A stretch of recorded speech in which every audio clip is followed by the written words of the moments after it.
Hello everyone, এই ভিডিওটিতে আমরা সি প্লাস প্লাস প্রোগ্রামিং ল্যাঙ্গুয়েজে স্ট্রিং ডেটা টাইপ নিয়ে কিভাবে কাজ করা যায় সেটা শিখব। তাহলে স্ট্রিং ডেটা টাইপ নিয়ে প্রিভিয়াস ভিডিওটিতে আমরা দেখেছিলাম, আজকে আমরা আরো এলাবোরেটলি দেখব। সো ফার্স্টে আমি একটা নেম ভ্যারিয়েবল নিয়ে নিচ্ছি, ডাবল কোটেশনের ভিতরে আমি দিয়ে দিচ্ছি everyday e learning semicolon. Then everyday e learning কে যদি আমি প্রিন্ট দিতে চাই তাহলে C out greater than sign the variable name। তো এটা আমি জাস্ট এতটুকু দিয়েও প্রিন্ট দিতে পারি, ঠিক আছে? or else আমি এখানে একটা নিউ লাইন দিয়েও প্রিন্ট দিতে পারি। সো আপাতত আমি এন্ডেলি থাকছি, তাহলে এন্ডেলে একেবারে নিউ লাইন আমার প্রিন্ট হয়ে যাচ্ছে। আমি বিল্ড এন্ড রান যদি দিয়ে থাকি তাহলে আমি দেখতে পাচ্ছি যে আমার এভরিডে লার্নিং প্রিন্ট হয়ে গিয়েছে। এখন যদি আমি জানতে চাই যে এভরিডে ই লার্নিং এর আমার লেন্থটা কতটুকু, তাহলে জাস্ট সিম্পলি সেম জিনিসটা আমি আবার কপি পেস্ট করে নিচ্ছি। নেম ডট লেন্থ ইউজ করব আমরা, C dot length.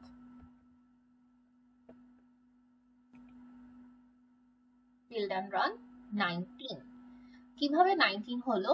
Everyday e learning এ কতটুকু লেন্থ আছে? এটা 19 লেন্থ। সো 0 1 2 3 4 5 6 7 8 স্পেস কেও কাউন্ট করবে। 9 10 11 12 13 14 15 16 17 18 and 19। সো 19টা স্পেস এন্ড এভরিথিং সহ আমার 19 লেন্থ আমার এভরিডে ই লার্নিং এর আছে। দেন অ্যাগেইন যদি আমি জাস্ট একটা পার্টিকুলার নাম্বার চাচ্ছি, দ্যাট নেমের 1 নাম্বারটা চাচ্ছি, so then we will just name third ব্র্যাকেটের ভিতরে 1 লিখে দিচ্ছি। তার মানে এটা হচ্ছে 0 নাম্বার ইন্ডেক্স, এটা হচ্ছে 1 নাম্বার ইন্ডেক্স। আমরা 1 নাম্বার ইন্ডেক্স চাচ্ছি। তাহলে যদি আমি বিল্ড এন্ড রান দেই তাহলে আমাদের প্রিন্ট হবে v, 1 নাম্বার ইন্ডেক্স প্রিন্ট হয়ে গিয়েছে। So far so good. And then আরেকটা যেটা কাজ করা যেতে পারে, সাপোজ নেম কত number index, suppose index number 0 1 2 3 4 5 6 7 8 9 9 number ইন্ডেক্সে আমি যেতে চাচ্ছি স্মল ই দিয়ে রিপ্লেস করতে চাচ্ছি। দেন তাহলে আমি দিব C out name endl, build and run. তাহলে আমি দেখতে পাচ্ছি যে আমার 9 নাম্বার ইন্ডেক্সে যেটা ক্যাপিটাল ই ছিল সেটা এখন হয়ে গিয়েছে স্মল ই। ওকে, সো কিভাবে রিপ্লেস করতে হতে পারে স্ট্রিং এ কোনো কিছু সেটা আমরা দেখে ফেললাম। Okay, so far so good. Then আরেকটা যেটা আমরা দেখতে পারি সেটা হচ্ছে C out name dot find.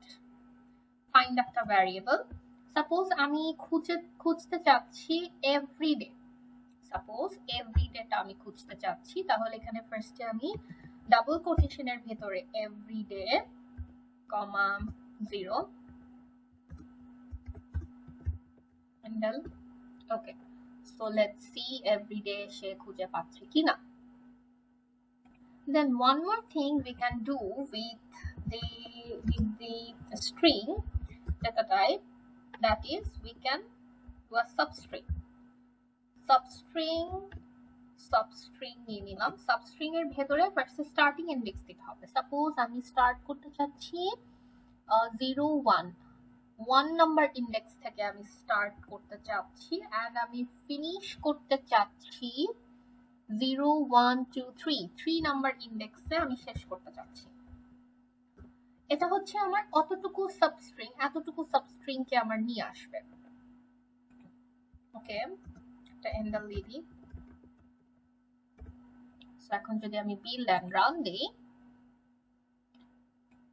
আমার এতটুকু ইন্ডেক্সকে সে প্রিন্ট করে নিয়ে আসছে। যদি আমি 4 দিয়ে থাকি তাহলে আমি দেখতে পারবো যে ভ্যারি ইন্ডেক্সটাকে আমার প্রিন্ট করে নিয়ে আসছে।